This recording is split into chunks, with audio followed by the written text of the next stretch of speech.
नमस्कार। ज्योतिषको यो गहिरो सागरमा फेरि पनि स्वागत छ। आज हामी कुण्डलीको सबैभन्दा महत्त्वपूर्ण घर अर्थात् पहिलो घर लग्न भावमा शुक्र ग्रह बस्दा जीवनमा कस्ता कस्ता प्रभावहरू पर्छन् भन्ने बारेमा विस्तृत चर्चा गर्दैछौँ। शास्त्रहरूले भन्छन् लग्नमा शुक्र हुनु भनेको व्यक्तिको जीवनमा कला, ज्ञान र सुखको एउटा सुन्दर सङ्गम हुनु हो। यो नै यस ग्रह योगको मूल सार हो, जसले जीवनलाई सुन्दरता र आनन्दले भर्ने वाचा गर्छ।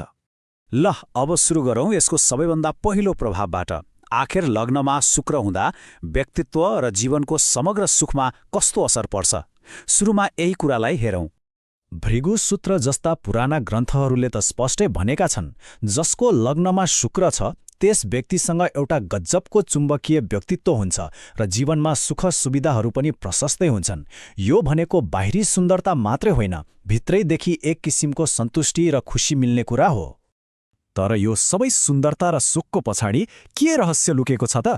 यो ग्रहयोगलाई साँच्चीकै बुझ्नको लागि हामीले वैदिक ज्योतिषमा शुक्र ग्रहको तात्विक र दार्शनिक पक्षलाई अलिक गहिराईमा गएर हेर्नुपर्छ। लग्न जसले हाम्रो आफ्नो पहिचान वा स्वलाई जनाउँछ, त्यही ठाउँमा प्रेम र इच्छाका देवता कामदेवको प्रतीक शुक्र बस्नुको अर्थ हो यस्ता व्यक्तिको व्यक्तित्वमा प्रेम, कला र सृजनात्मकताको ऊर्जा नै मुख्य हुन्छ। शुक्रलाई रजोगुणी ग्रह पनि भनिन्छ, जसको सोझो अर्थ हो यो आवेग, ऊर्जा र सांसारिक इच्छाहरूसँग जोडिएको छ। हो, यही गुणले नै हामीले अघि कुरा गरेको सुन्दरता र आरामप्रतिको त्यो तीव्र इच्छालाई जगाइदिन्छ। अनि अर्को कुरा, शुक्रलाई ग्रहहरूको मन्त्रीको पद पनि दिइएको छ। यसले के गर्छ भन्दा कूटनीतिक र रणनीतिक सोच प्रदान गर्छ। यही गुणले गर्दा सामान्य आकर्षण पनि प्रभावशाली नेतृत्व र बुद्धिमत्तामा बदलिने क्षमता राख्छ। ज्योतिष शास्त्रले शुक्रको प्रकृतिलाई कफ र वायु तत्त्वको मिश्रण मान्छ र यही तात्विक गुणले गर्दा लग्नमा शुक्र हुने व्यक्तिको शारीरिक बनावट सामान्यतया अलि पुष्ट र आकर्षक देखिन्छ भनेर विश्वास गरिन्छ। तर एउटा प्रश्न, के लग्नमा शुक्र हुँदैमा सबै कुरा शुभ नै हुन्छ त? ज्योतिषले भन्छ त्यस्तो होइन। अन्तिम परिणाम कस्तो हुन्छ भन्ने कुरा त शुक्र ग्रहको आफ्नै अवस्था कस्तो छ र त्यसमाथि अरू ग्रहको कस्तो प्रभाव छ भन्ने कुरामा धेरै हदसम्म निर्भर गर्छ। यहाँनिर शुक्रको दुईवटा बिल्कुलै फरक सम्भावनाहरू देख्न सकिन्छ। एकातिर यदि शुक्र एकदमै बलियो अवस्थामा छ भने मालव्य योग जस्तो शक्तिशाली योग बन्छ, जसले राजा महाराजा जस्तै सुखशैल्य र ऐश्वर्य दिन्छ।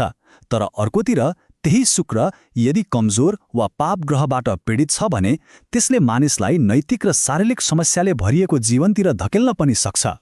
जब शुक्रमाथि नकारात्मक प्रभाव पर्छ, पुराना ग्रन्थहरूले यसको तात्विक प्रकृतिसँग जोडिएका केही खास स्वास्थ्य जोखिमहरूतर्फ सङ्केत गर्छन्, जस्तै वात, कफ वा मूत्र सम्बन्धी समस्याहरू।